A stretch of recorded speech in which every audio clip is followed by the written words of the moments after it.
Welcome, everyone, to the Information's TITV. My name is Akash Pasricha. It is Thursday, July 30th. Before we get to today's show, I want to flag a new story our newsroom just published on TSMC.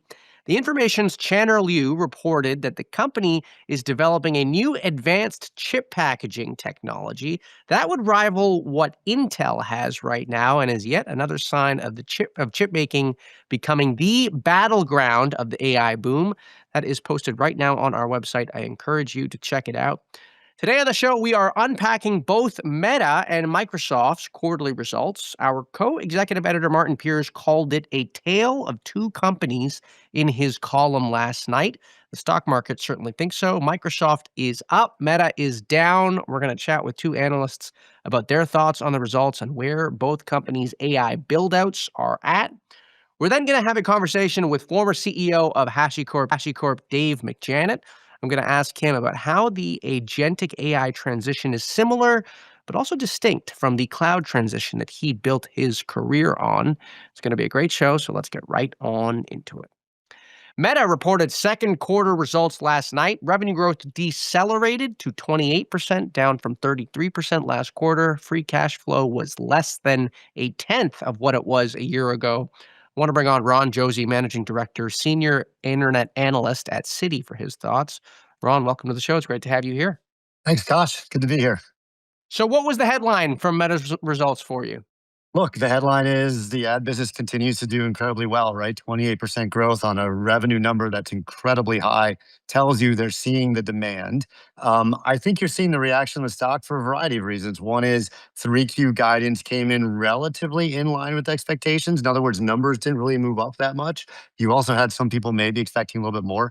There's no doubt our view here is that the online ad industry is actually quite healthy. You saw that in US based revenue growth for Meta around 30+%, but maybe there is a little bit of issues from a targeting and personalization perspective in Europe going forward that brought their 3Q guidance lower. But really the big debate is, okay, we are now a year into Meta Superintelligence Labs. We are spending hundreds of billions of dollars on CapEx and compute infrastructure. And frankly, I thought this was the first quarter where we actually heard CEO Zuckerberg talk about newer products and a strategy of products coming out. However, a lot of my clients are asking, when are we going to start seeing the results? And I would argue we're starting to see them already.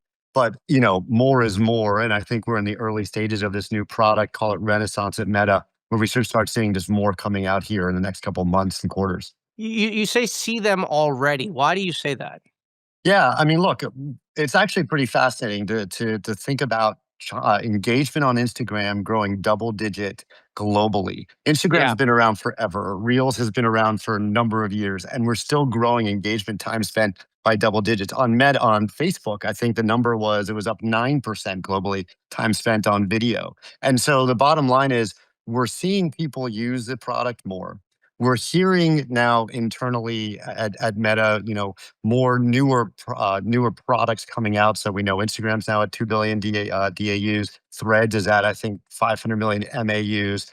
You have newer apps that are launching here with Forum and Seller. So we should start seeing a bunch of newer products coming out here. But the bottom line is, I think ranking and recommendation improvements, because of incorporations of their LLM and AI, are driving this greater engagement. And But ultimately, it doesn't feel like that's showing up in the revenue growth per se, yeah, because I mean well, the deceleration was, and you talked about Europe a little bit, so maybe that's what you're pointing to here. I sort of walked away not having a clear picture of why ad growth is decelerating when all these ad tools are getting better, as you said. yeah. I mean, look, I think a few things to be of size and scale of Meta and to be growing 28% is a pretty impressive feat. I think the comment of potentially growing at 25+%, that's a high in their guidance for 3Q. That is the next sort of why wasn't it more? And the company talked about three key issues that might have impacted their 3Q guidance. One of them being tougher comps with impressions, fine. There's another one being the ability to really target users in Europe as some of the new DMA rules come into effect. That's something that's new that we need to deal with. But the bottom line is we're at a size and scale that, we're seeing many of Meta's peers within the online advertising space not grow anywhere close to the 20+% range. And Meta's growing 28 and 25, call it in 3Q. I hear Right. you. We want to Yeah. see more, but So you talked about new products, and there was a lot of talk last night about the enterprise strategy for Meta. And Mark did his thing where he said, "Stay tuned. There's more coming." I can only say right. so much on the call, but they were leaning very heavily into enterprise. Kind of felt like they didn't say anything about a coding tool, but it kind of felt to me like that's sort of where they're going with it. I mean, enterprise has been a long road for Meta that they've tried to tackle. I'm sort of curious, do you see them breaking out enterprise sales, call it 2, 3 years from now? If there's a coding tool, I mean, is that where you see this story going? Because it hasn't ever caught on for them. Yeah, no, it's a totally different sale, a different purchase, a different buyer, different everything. I thought the commentary from management last night that if they're building internal coding tools for themselves, why not try to offer that to others out there?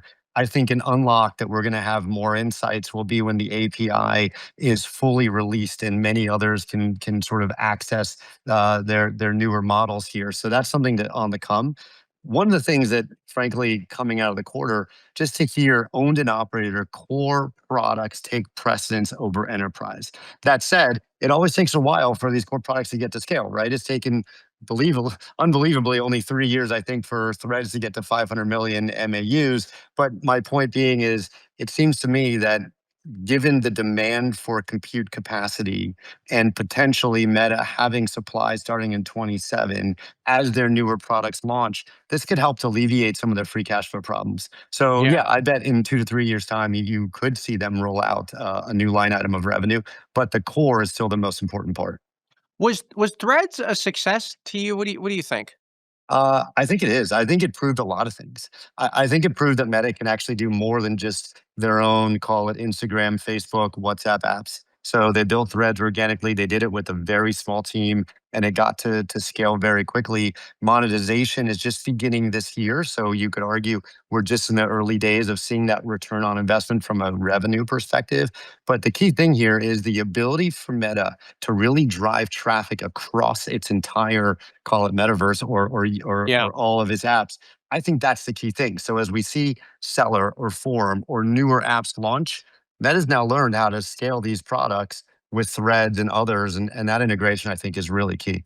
So your view is that I think if you would have asked people maybe 3 years ago on Meta's ability to launch net new products that were not necessarily copycat features of other companies, I mean, the answer I think probably at that point would have been, well, what is the new thing that Meta has launched that has really gotten traction? Your view is that they have launched these new products that have gotten traction, and that might be an indication of them being able to launch something like a coding tool that could also get traction. Is that what I'm reading from you? Yeah, no, I think that's right. And I would also say when you have 3.6 billion daily active people coming to one of your sites, you have tremendous scale and license really to be able to get to scale for other newer products down the road. And there are so many individual businesses just within Facebook alone. Let's look at Yeah, marketplaces, that have an opportunity. Last thing I would say, Akash, is the business agent side, i.e., the ability for agents to now uh, converse directly with their consumers through Meta is something that's taken off, and that just launched in the about 2 months ago in early June.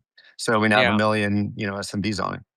Okay, so let's talk about profitability then, which was Yeah, sort of the heart at what investors are reacting to. So free cash flow, I think less than a tenth of what it was this quarter last year. I mean, to Ron Josey, what would be too low? I mean, they might start burning cash. What are the signals that, hey, we've hit a threshold, we're going a bit too far?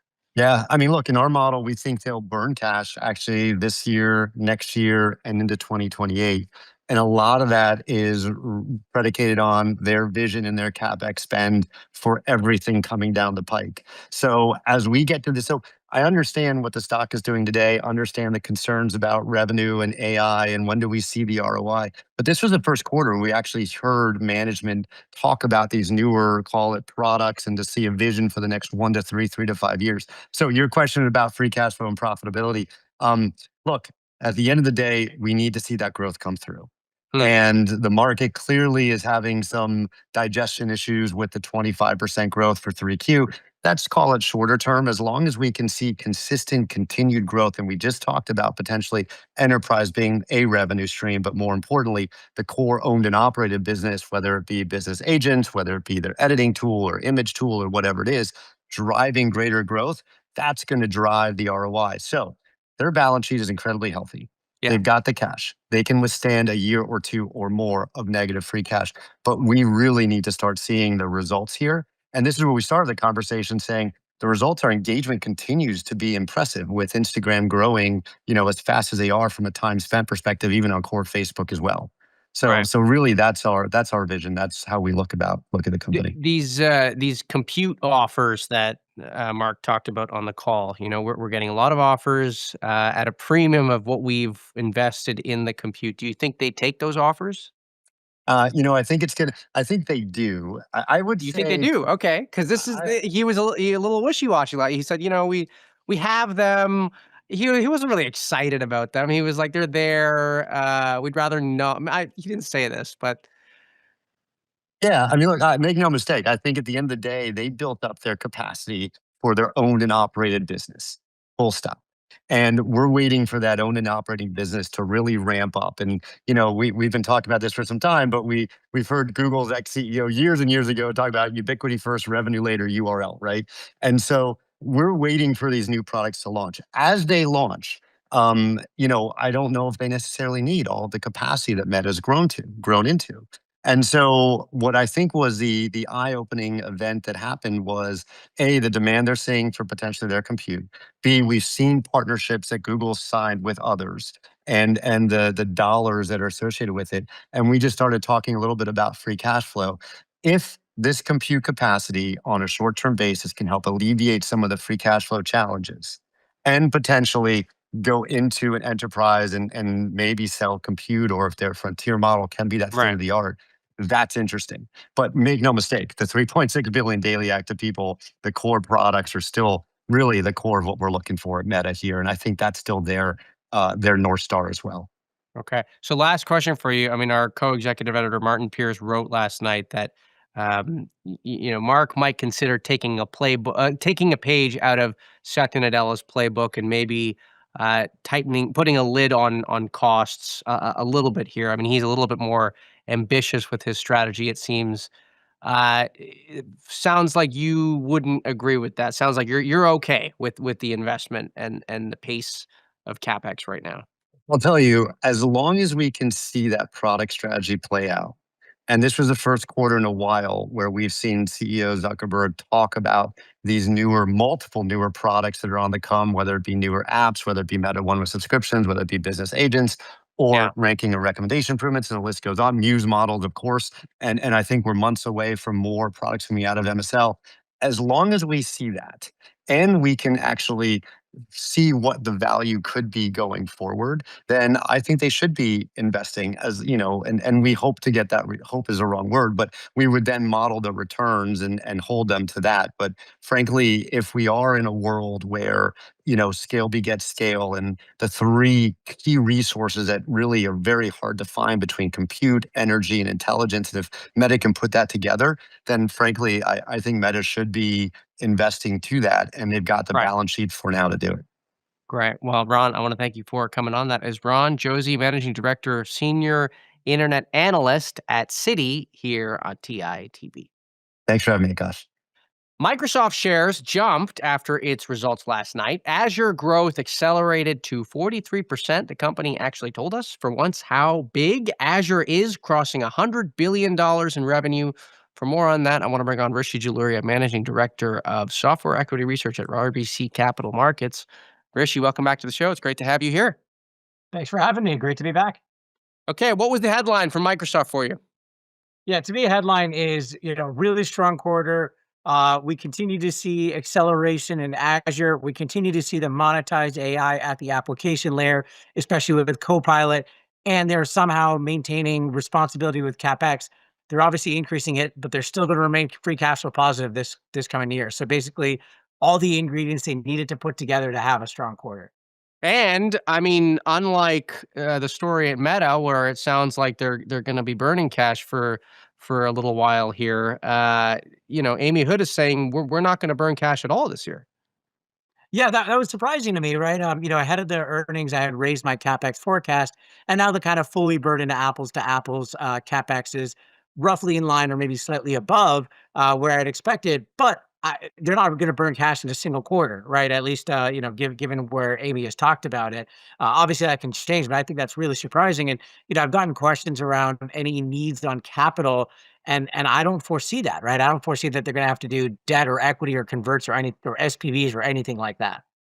So $100 billion for Azure, was that higher or lower than you thought it was going to be? That was higher. Higher. Okay. I thought they were gonna be doing, a 41% type Azure number. They did 43% constant currency Well, Azure. I meant the size, the 100 billion for Azure. I mean, this is the first. I think it was the first time we got that number, right? Yeah, they've given us a lot of disclosures. So yeah, the rough math was roughly in line with where my numbers are, just because Okay. they've given us the bits and pieces over the years to get there. Got it. Okay. So, look, I want to unpack this with you a little bit because now that we have a picture of the size of Azure and we have the growth rate, we have AWS tonight. We had Google last week. I was wondering, have you done any modeling on your end, sort of to see where these businesses could converge at all in size? And I mean, you have GCP that's growing at 80 plus percent. And I think, at $25 billion in the quarter, I don't know. Have you done any of this modeling? Yeah, yeah. No, I would caution maybe 2 things, right? That makes it a little bit, harder to go apples to apples. One is the lack of comparability in the numbers, and so we know, for example, Google includes, the Google Workspace or what we might know as the G Suite in that number. So, obviously Microsoft's not including Office, in their Azure numbers. So that's one thing that makes it a little bit less apples to apples. The other thing is just how all these companies are accounting for AI training revenue. As you recall, Microsoft has not included at least OpenAI training revenue in that Azure number. Maybe some of the Anthropic stuff does show up in there. I believe Amazon does include Anthropic in there. Google, I'm a little bit unclear. So there's a little bit of kind of a lack of comparability, but I think directionally you're thinking about it right. Like if we kind of plot these together on their current trajectory, you have a point where they all tend to hit a similar sort of size in the next several years on that current growth trajectory they're on. And so, you do expect that Google will be as big as Azure and maybe even AWS one day? Yeah, to be clear, that's assuming the current growth trajectory, right? And my colleague covers Google and probably has Okay. his own viewpoints on that. But look, I think at the very least, getting the math for Azure to be the same size as AWS, it's not hard to get there, right? It's always been the viewpoint of AWS as the leader, Azure's the laggard, or maybe the number two. And now I think at this point, most of the viewpoints are Microsoft and Amazon are in similarly strong positions when it comes to infrastructure, both for traditional cloud compute and for AI infrastructure. Right. So there were questions last night as well about the supply demand dynamics of compute. They're obviously investing heavily in their data center build. Were you satisfied with Amy Hood's commentary on how they're thinking about over capacity and the risks of that? I am, right? Like Microsoft, in contrast to the others, did make the mistake to try to dial back on CapEx a while ago. And, they've admitted that that was a mistake that they made, they left deals on the table or they had to work with a lot of third party vendors. And so they're not going to repeat that mistake. Now, the one escape valve that Microsoft has, and I think puts them in a unique position, is they have a lot of third party deals out there, right? With Oracle, with CoreWeave, with Nebius, and I cover Oracle. And what could happen in a situation where Microsoft somehow overbuilds capacity is they have the ability to dial that back, what they're doing with the third parties and bring that in house. They have talked publicly, their goal is to bring all the third-party capacity back in-house, and so they have a little bit of an escape valve, especially given this fungible architecture, that they can spend a lot, and at some point, if they maybe overbuild, they're not gonna be sitting on unused capacity. Right, right. Um, the other thing that came up last night was Satya talked about towing the line between open source and closed source, and he's written about this as well. This is kind of an interesting, like, this is kind of a thorny issue for them, right? Because they've benefited so much from the closed source boom, and yet now he's coming out swinging, basically saying the world should be open. You should have control over your own models and stuff like that. So, what did you make of his added comments last night on that? Yeah, look, it's very consistent with what I would have expected of Miss Satya. If you remember a year and a half ago when we had the big DeepSeek moment, Satya was actually introducing to all of us, right, Jivan's paradox, and he was talking about the concept of distillation and why that's so important. And they were one of the first platforms to actually support hosted DeepSeek, on Azure. So there's data sovereignty and gets through a lot of the privacy concerns. I'm not surprised to hear that. If I think about what is the value proposition that Microsoft can offer a lot of customers, especially at the application layer, it's really getting the best of multimodality, that I don't need to use GPT 5.6 Soul or Fable 5 for everything, that some can be done with older generation models, some can be done with small language, medium language models, and some can be done with, yes, open source. And so I think this is very consistent with what kind of the talk track I would expect out of Satya. To be fair, they still have obviously this very strong economic relationship with OpenAI, and that's what's powering a lot of their first party model development. But I think it is very much in Microsoft's interest and candidly in the customer interest to have that multimodality over time. Well, and it sort of gets to, it feels like from a customer interest point of view, I feel like Satya Nadella wants to say open source is the future, but from an investor perspective, closed source has to remain part of the story because, as you said, OpenAI contributes so much to their business. Yeah, and look, I think it's not an either or scenario. My mental model is ultimately, we're going to hit an 80-20 world where about 80% of AI workloads can be done with older models, non-frontier models, or open source, and 20% probably require whatever the frontier model at that time will be. Now, if we think about this in like dollars per AI workload, the TAM is still in that kind of fat 20% rather than in the long tail. And I think this is going to be the ground reality. It's not an either or. It's going to be a mix of everything above. And, that's where you heard Microsoft when they announced and launched Critique and Counsel, they were leaning into that multimodality and how do you kind of compare the different models in live in real time and kind of use the best answer, use the best tool for the job. And I think that's exactly the direction we're going to be headed in enterprises. Right. A couple more questions for you. So, Copilot was, it saw some considerable growth in the quarter. Another thing that we've been talking about on the show is growth is one thing. Whether or not customers are seeing the value from it and it's working for them is another question. What are you hearing from customers on that level? Yeah, look, I'm glad you asked that, and the answer to that is customers are finally starting to give more positive feedback to Office Copilot. Right, a year ago the feedback was definitely a lot more mixed, to be charitable, but now I think since Satya stepped into the product org back in November and the subsequent releases, feedback has been a lot more improving. So it's not only that you have this accelerating paid ads where they added 10 million paid Copilot users last quarter, it's the fact that people are actually starting to get real value out of it, right? I think it's going to show up in the usage metrics. It's going to show up in the engagement metrics. They shared a metric last quarter that engagement with Office Copilot was on par with Outlook. I think we're going to hear more and more of those sort of data points from Microsoft just to illustrate that people are not just using this as not just shelfware, but people are actually getting real value out of it. Okay. And what about Xbox? I mean, this is a business in transition right now. Do you think they should sell off that business at all? I candidly don't. I get the challenges there, and I've Is that seen. because you play Xbox? I think video games have gotten too complicated for someone of my age these days. They used to be a lot simpler when I was a kid. But the reason I think is because they have such a great combination of gaming assets here, right? It's not just a physical Xbox, right? If you remember, they obviously had the Activision deal. They have a lot of first party properties. And to me, I think the ultimate vision and ultimately where gaming can go is in that Game Pass product, right? That this effectively becomes, for lack of a better analogy, the Netflix of gaming. It's going to take a while to get there. There's kind of a hardware and meet the customer where they are and mobile strategy that takes a little bit of time to get there and drive that adoption. You also have to get latency down. But that to me is really the future of what turns around the fortunes of the gaming business. Right. And Rishi, I just want to go back very quickly before I let you go. I want to go back to what we were talking about with the sizes of the cloud businesses possibly converging, because you mentioned that based on your model, so sounds like you do see Azure getting to be the size of AWS at some point. Is there a timeline that you've put on that at all based on the growth rates?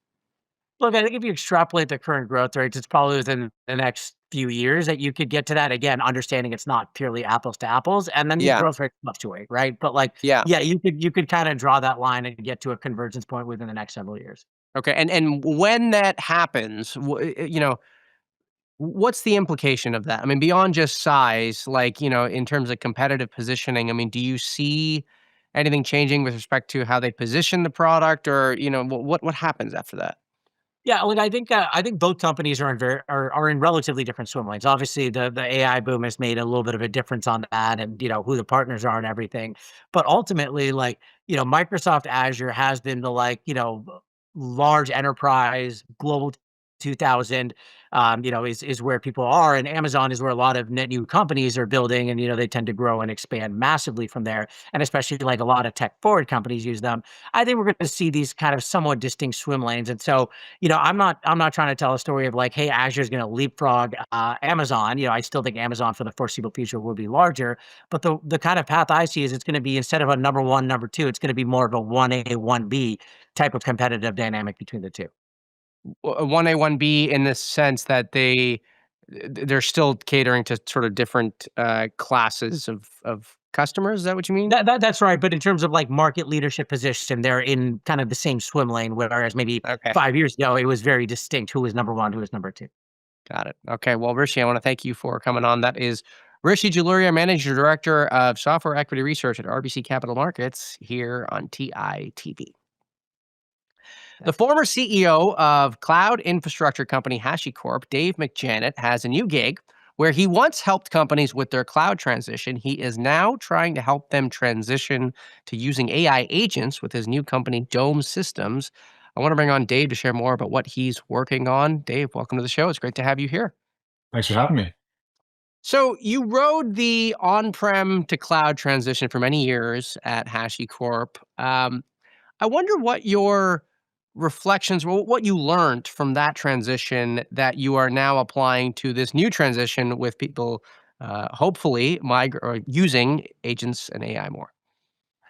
Yeah, I think there's a lot of consistency to how we've approached not just HashiCorp, but also, to be honest, some of the companies we did prior to that, which have followed this notion of platform transitions. And when there are platform transitions, mainframe to client server to cloud, that tends to dislocate existing software category spend because that new platform architecture, introduces new ways to solve historical problems. For example, how you think about security in the mainframe era, is totally different in the cloud era, but actually conceptually the budgets are the same. So I think that's the consistency of pattern is the opportunity to create, category defining companies comes out of platform transitions. And certainly, on-prem to cloud is a big transition. As your previous guest was just describing, it continues to go unabated. It's still going. It's still going on. I mean, It's amazing. It's yeah, amazing. yeah, Yeah, and actually, I was reflecting. I actually worked at Microsoft a long, long time ago, and to see the scale of what Microsoft is today is just like it's almost hard to fathom that Azure is $100 billion business. I mean, Microsoft in its entirety wasn't a $30 billion business, 20 years ago. yeah, But it comes from that sort of platform transition construct. So, what we were focused on at HashiCorp was enabling the Global 2000 to sort of navigate that transition of, how do I adopt this new operating model for how do people run cloud infrastructure and the requisite problems around infrastructure, security, network, and then need to get solved. yeah. And when we saw the AI transition, you can see it is a platform transition in the same sense. It looks slightly different than than the on-prem to cloud, but to us, AI is really just fundamentally a different application architecture. So in the old world, I used to have a piece of code calling a backend system.